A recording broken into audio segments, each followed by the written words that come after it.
Hello everybody and welcome to That's Football. We're back with Premier League. Premier League is back. We're back with Premier League football and we're back with the second best game of the weekend. It's not a bad one. It's Arsenal against Spurs in the North London derby. I don't know whether most Arsenal or Spurs fans talk like that with a modern game. I mean, most of them won't be from London, let's be honest with you.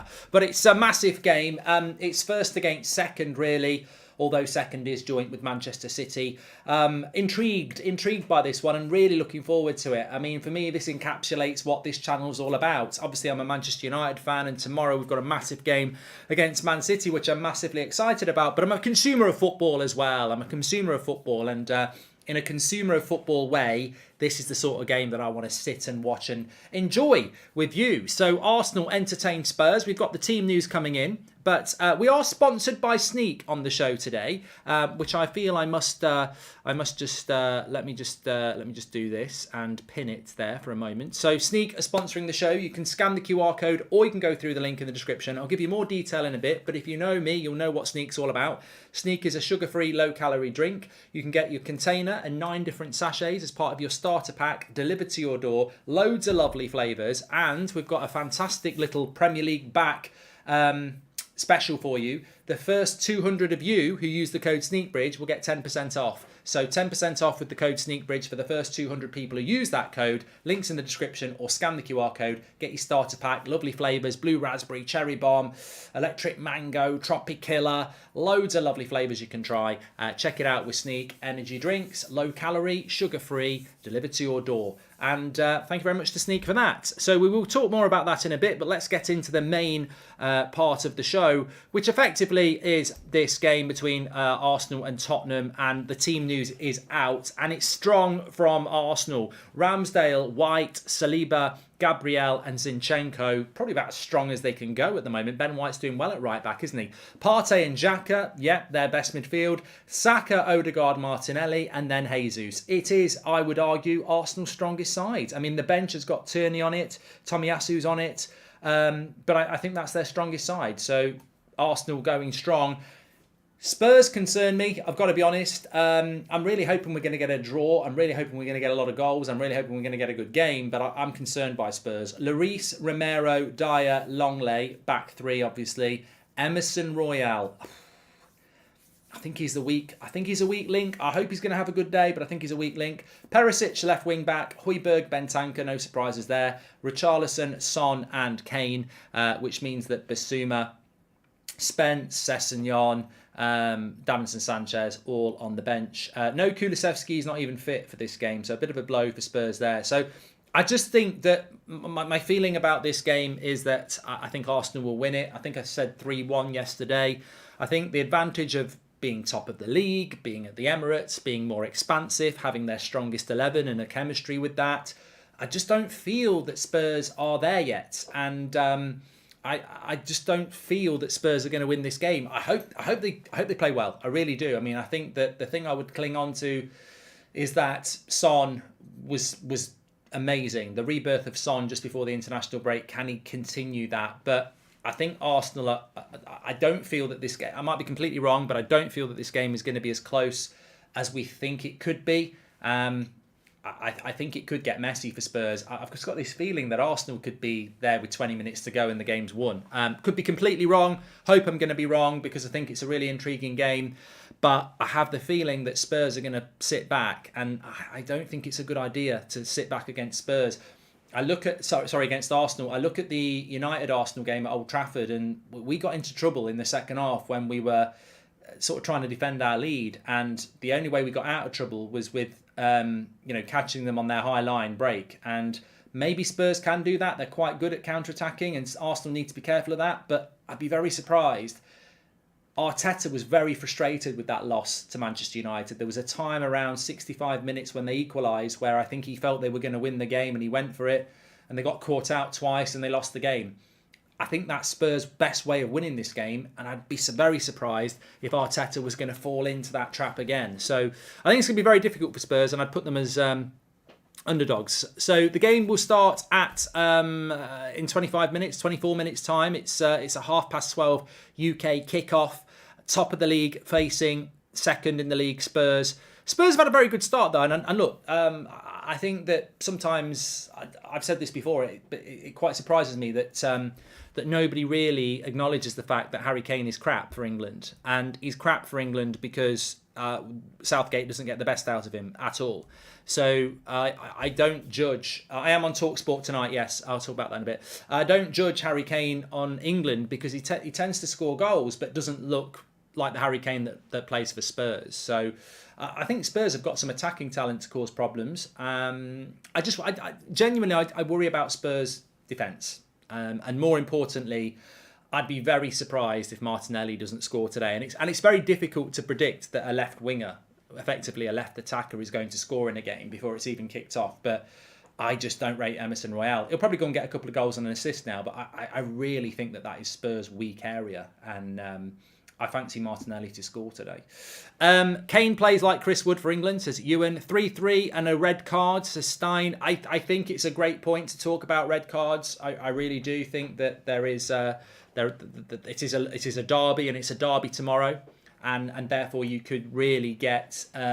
I hope we do get a bit of that in both games. I'm doing the United stand tomorrow, obviously, for Man United, trip to Man City, 2:00. But I hope that we do get a bit of passion. I do. I mean, I know Arsenal fans are a bit worried about people like Xhaka, but there's some Spurs players who can get involved as well. I don't like those sort of games. I've captained Jesus in my fantasy Premier League team, by the way. Yeah, so, thoughts on FIFA 23, says Pep. I'll talk about that in a little bit. Goldbridge Ball would beat both these teams. I say Arsenal has this, but hoping for a draw, says Fennick. Yep. How's the form, Mark, lad? I'm good. I'm very, very pleased that Premier League football's back. There's your lineups, of course. We're on That's Football today. That will update if players come on, or if there's yellow cards or goals, they'll get that on their shoulder. So we're good and we're ready to go, and I'm very excited about it. It's good to be back. Obviously, we've got Champions League football. It's just relentless now, isn't it? We're going to do the Monday night game, East Midlands, between Leicester and Forest. Could that be the last game of Brendan Rodgers? So there's loads going on at the moment, and I'm very excited to have it back. And it's going to get relentless now. That international break and the passing of the Queen sort of stopped football for a long time, didn't it? And now it feels like it's back with a bang, and it starts off today in about 20 minutes' time with the North London derby. And yeah, Champions League, Premier League, all the way through to the World Cup. It's going to be very busy on That's Football. So make sure you subscribe, bottom right-hand corner, and get involved. That subscriber number is completely wrong. We're about to get about 5,000 subscribers here, and not because we did. Not because we were somebody's just 5,000 subscribers, just because that number is wrong. So we'll change that. We're actually on. Interesting. Make sure you subscribe, bottom right hand corner, and get involved on That's Football. Everybody is welcome. So yeah, Arteta versus Conte as well. I'm intrigued by this. I think that the development of Arteta is interesting, to say the least. I think that on this channel over the last 2 years, I've consistently said that I can see what he's doing. I've been in arguments with seasoned Arsenal fans who've told me to keep my nose out and take Arteta with me, Arteta out. But he now finds himself in this position where I don't think anybody really thought it was going to happen. But he now finds himself in this position where Arsenal are basically the most credible contender with Manchester City for the title as things stand at the moment. I don't think Arsenal are going to win the league. I don't think any Arsenal fan thinks they're going to win the league, but they are the most credible contender at the moment. And they've got an 11 that's just very fluid. I still think that the next stage for Arteta is to build his bench. I think the big difference between Arsenal and Liverpool and Chelsea and Manchester City is that you look at Arsenal's bench and it's weak. It's weak compared to them. That they need to develop or bring in more players, and that will be the next stage for Arteta. But when they put 11 out, they put out there, that 11 can compete against anybody in the Premier League. They could be playing Man City today, and you'd go, that's not a bad 11. So, are you doing the 3 p.m. kickoffs? No, I'm not doing them today, Paul. I'm not. I thought about it, but I've got a few things on, so I'll just be tweeting about them. But no, not today. I am on TalkSport tonight, though. 7:30 tonight on TalkSport's YouTube channel and on national radio. You can call Goldbridge and get involved. 7:30 till 9:00. We're back tonight, and I'm hoping we're going to have some big things to talk about from these next few games. So, yes, Arteta is in this position now where it's fantastic for them. But they've got a really interesting week ahead. They play Spurs at home today, and then they're playing Liverpool at home next Sunday. Now, if Arsenal can get 6 points from these next 2 games, I would say that most of the Premier League is going to shit itself, and most fans are going to shit themselves, because they're going to go, Arsenal are credible title contenders, and that is where we're at with Arsenal now. If they win today and they beat Liverpool next week, where is there to go? Like Manchester City, basically. They've already played Man United. They've already played Liverpool. They'll have already played Liverpool and Spurs. Chelsea are dodgy at the moment. So you're suddenly going, well, all right, Arsenal are going to fall away at some point, but when are they going to fall away? So big opportunity for Arsenal. Could Thomas Frank get a top six job like Potter, says Belka, who looks like they're a West Ham fan? And to be honest with you, mate, West Ham are not a top 6 club, but I think he could get a job at West Ham, Thomas Frank. I don't know whether he'd get a job in a top 6 club, but anxiety is growing, says Thomas. Although we're playing at home, Conte is an Italian Mourinho and will do it hard for us. We have to be positive and play our football. Look, as a Man United fan, I'd love to see a draw. We lost the game to Spurs and Arsenal with our game against Leeds being postponed, so we're already cut adrift with a game in hand. I don't like games in hand because this Premier League season is going to be so relentless. I'd rather have the points on the board like Arsenal and Spurs have. So I'd like to see Arsenal and Spurs draw today. I still think that Arsenal and Spurs are going to be, if United are going to get in a top 4 race, they'll be our rivals for top 4. So we need to try and get back in contact with them. But yeah, my feeling is that Arsenal are going to win this 3-1. Hi there, Mark. Have you watched? No, I haven't watched that. Only reason Potter got the job is because he's British, says Chris. I'm a big fan of Potter. Some interesting team news coming out about Chelsea, actually. Apparently Koulibaly's been dropped, and I think Kepa's in goal, so I don't know whether Mendy's injured. So he's starting to insert his authority there. But I think they'll have a tough game today, away to Palace. The experience of Conte will help Spurs massively, says Will. Look, I think you look at that Spurs lineup, it's going to be hard to break down.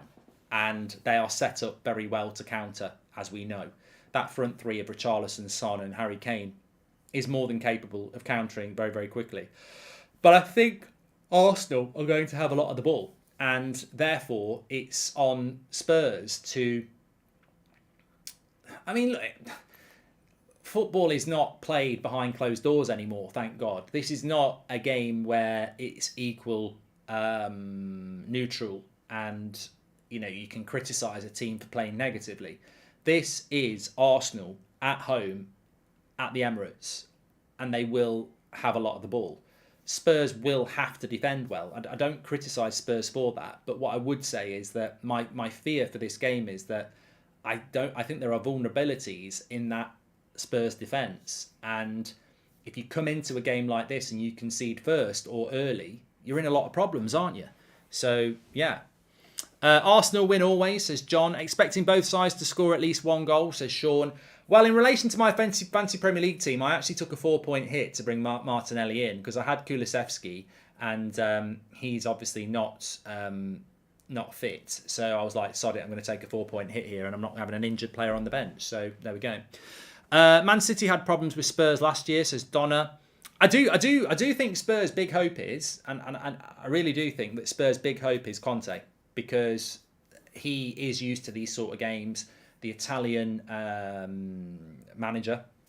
I should have had a better word than that. I was going to say the Italian stallion, but that sounds completely wrong. The Italian manager that he is, and what I mean by that is Italian managers tend to be very good organisationally and defensively. So I think that, that there may still be, if you compare Arteta and Conte is the better manager. I'd have that argument with anybody. And I like Arteta, and I think it was very clear what he's been doing at Spurs at Arsenal over the last few years. But Conte is the better manager. So I feel that if Spurs are to get a result today, it's going to have to be dependent on Conte schooling to an element Arteta. Come on, Arsenal, beat this pub team. We need to maintain our momentum to challenge City, says Zane. I suppose the interesting thing is, somebody just said it in there, is the Italian Sean Dyche, says Skills. Oh, I'll tell you what, if I was going to Arsenal with that Spurs side, I'd win 21-0. And that'd be in the first half an hour. And then I'd put my sun lotion on, put a sunbed on the centre circle, and basically lie there with my eyes closed, with my hands in the air going F off to Arsenal fans. Because I'm Dyche. If I was looking at this from a Spurs point of view, and I'd ask you to do this as well, if you were in charge of Spurs today, how would you approach this game? The only changes I would make, if I'm absolutely honest, is I would have played Basuma in the midfield. I've spoken to a few Spurs fans about some of their signings, and they basically said to me, and I don't know how accurate this is, that Spurs recruit players that the manager may not be 100% sure about. Spence apparently is not a signing that Conte was overawed with, and Basuma may well be in that category as well. I'd say lesser in the relation to Basuma, because Bentancur is obviously coming from Italy and is a player that Conte admires massively, and Højbjerg, I think, is massively underrated. I put Højbjerg in my Arsenal Spurs combined 11, and people were going mad saying Partey's better, but I think Højbjerg does a magnificent job for Denmark and for Spurs, so I can sort of see why Basuma's not getting in the team. But if I was playing this game, I would have played Basuma, because I think the one thing that Spurs have, that Arsenal definitely have, is energy. And Basuma gives you energy, and he's good on the ball as well. But I think Conte's a more pragmatic coach than I would approach this game. I think, having watched Arsenal play this season, your best form of defence is actually attack. And I don't mean go all out, but I think you can get at Arsenal, and I think the worst thing you can do against Arsenal is allow them to have the ball. They're a very good team on the ball this season. They're a very confident team, and they can create chances. They created I think Martinelli missed a sitter against United in the first 10 minutes at Old Trafford. So my approach would just be a little bit more on the front foot and go more 50-50. Just try and give them a bit of a game and have confidence in your style. But that's not Conte's style, is it? And yeah, just don't invite the pressure, says Turp. So, but that's not what got Spurs into the Champions League. That's not what Conte is. So I can't criticise the approach of Spurs and Conte, because that's what Conte is. He will go to that game and look to hit on the break, and it may well prove to be successful. So, what do you think about Arthur from Liverpool, says Seb? I don't think we've seen enough of him yet. Could be a bit of a panic buy. Can't wait for Arsenal's run of form to end, says Liam Pay. Well, it has, and it did. They got beat by United, so they have been beaten. They have been beaten, and deservedly beaten, and they can be beaten. So we've got to acknowledge that, haven't we? Spurs should have gone for a 3-5-2 with Basuma in midfield, says Liam. I'm a massive fan of Basuma. I think he's a really good player. I do think he should be starting games for Spurs. Arsenal shouldn't have signed White. They should have played Tomiyasu over him, says Football Lads. I think it's interesting that Ben White is playing at right back. He did struggle against the direct sprint pace of Rashford in the second half at Old Trafford. And Son is mobile and in form, and I think you've very, very, very, very intelligently identified their Football Lads. You have identified a potential weakness. I actually would say this: observing this game, the game could be won and lost in the right back positions, because I don't rate Emerson Royale, and I never have. And Ben White, for me, is a centre back doing a good job at right back, but will have vulnerabilities at right back because he's a centre-back. And look at the two players who are playing on the left-hand side. Son is Spurs' best player, arguably, and Martinelli is having a very good season. So the games, the key battles could be at right back, where I think both teams, in their own way, have a level of vulnerability. So it'd be interesting. Jordan says Conte ball is better than Arteta ball, but Arsenal currently have the overall better team of players, so should be a good game for the neutrals. Son scoring a hat-trick is not on form, says Tony. Is that an idiot comment, or is that actually you believe that? So a player that's had a really slow start to the season scores a hat-trick in his last game and he's not in form. He only came on the pitch for half an hour, mate, and he scored a hat-trick. I'd say he's in form more than he was before he came on the pitch and got dropped.